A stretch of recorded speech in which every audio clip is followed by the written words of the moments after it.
अजीब अजीब सी आवाजें आने लगती थी। अजी सुनिए ना, देखिए ना, वो डरावनी डरावनी आवाजें फिर से आने लगी हैं। उठिए ना अजी, उठिए ना। क्या हुआ रेशमा? अजी देखिए ना, जमीन के अंदर से फिर से किसी के चीखने की आवाजें आ रही हैं। रोज रात होते ही ये आवाजें आने लगती हैं।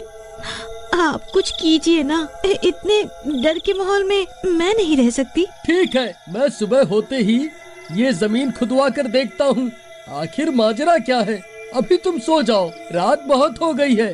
फिर टिंकू सो जाता है और रेशमा डरते डरते पूरी रात गुजार देती है। फिर दिन होने पर, अरे भाई, मेरे घर में जमीन के अंदर से रात होते ही डरावनी डरावनी आवाजें आने लगती हैं। तुम मेरे साथ चलो और जमीन को खोद के देखो, आखिर माजरा क्या है। नहीं नहीं टिंकू भाई, पूरा गांव बोलता है कि तुम्हारा घर श्रापित है। तुम्हारे घर की जमीन के नीचे किसी भूत पिशाच का वास है। अगर मैंने तुम्हारे घर की जमीन खोद दी तो सबसे पहले वह चुड़ैल मेरा सर धड़ से अलग कर देगी। चल डरपोक, चल भाग यहाँ से। मैं किसी भूत प्रेत पर विश्वास नहीं करता।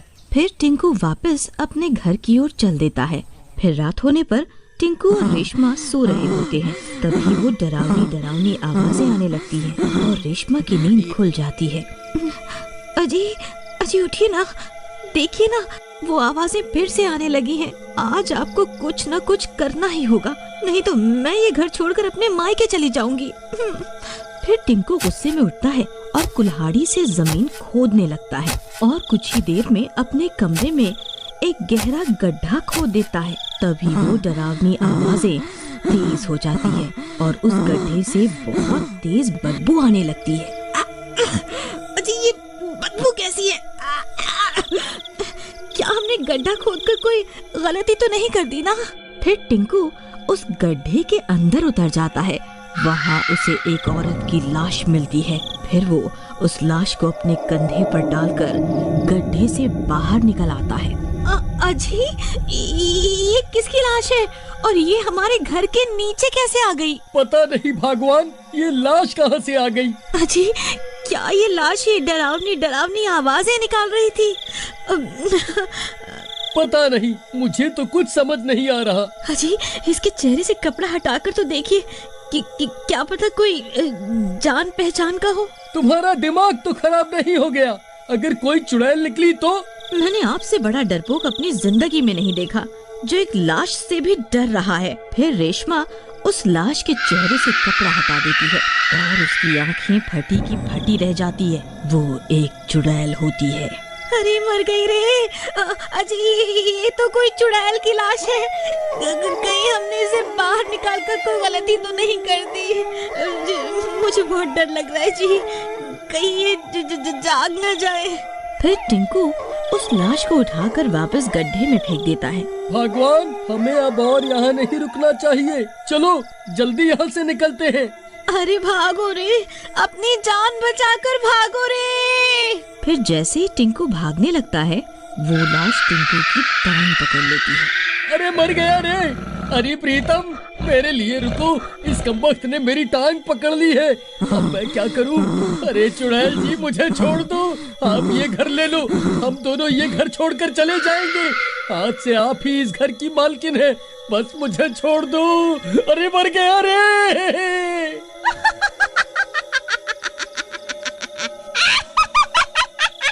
इतने सालों के बाद कोई इंसान मेरे हाथ आया है, ऐसे कैसे छोड़ दूं? फिर वो चुड़ैल टिंकू की टांग को काट खाती है। अरे मर गया रे। हाय रे, ये नास मिटी चुड़ैल ने तो मेरी टांग पर काट लिया। अरे कमबख्त, ये तूने क्या कर दिया? मेरी टांग ही चबा डाली। कम से कम अब तो मुझे छोड़ दे। वहीं दूसरी तरफ रेशमा भागती हुई जाती है और कुछ लोगों से मदद मांगती है।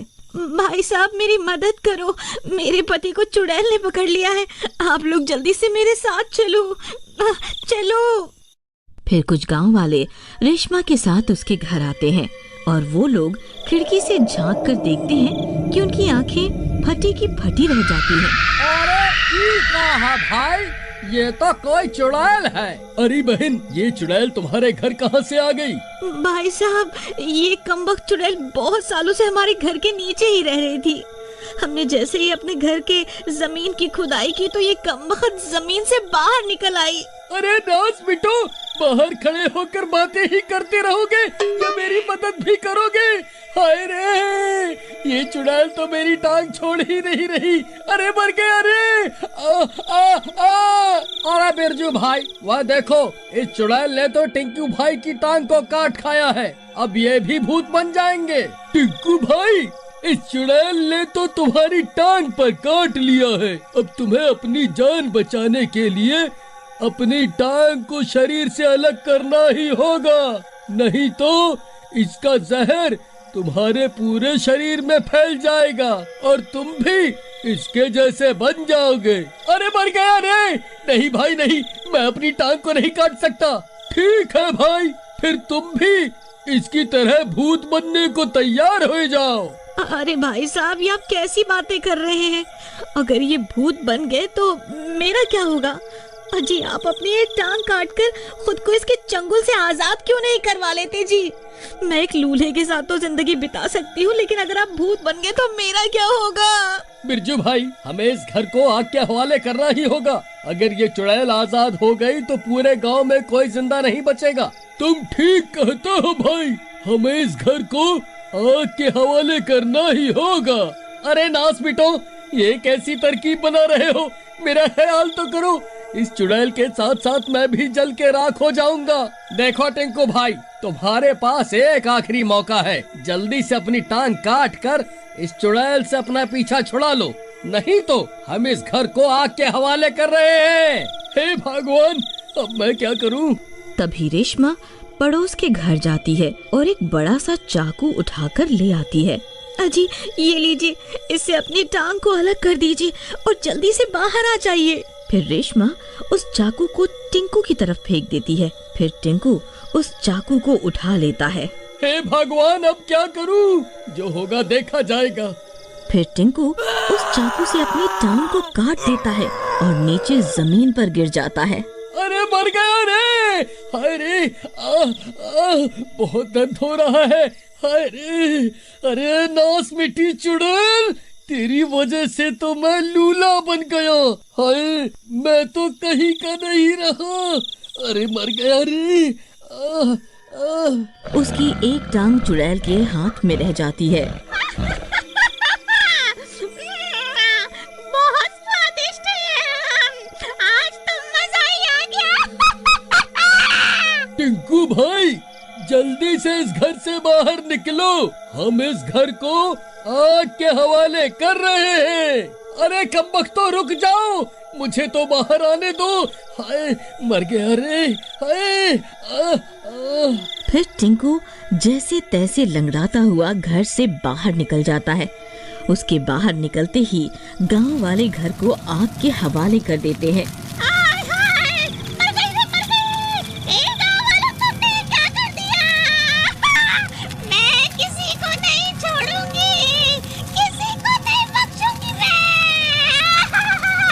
फिर देखते ही देखते पूरा घर जलकर राख हो जाता है। फिर कुछ देर इंतजार करने के बाद गांव वाले घर का जला हुआ सामान हटाकर उस चुड़ैल की लाश की तलाश करने लगते हैं, लेकिन उन्हें वहां किसी की कोई लाश नहीं मिलती।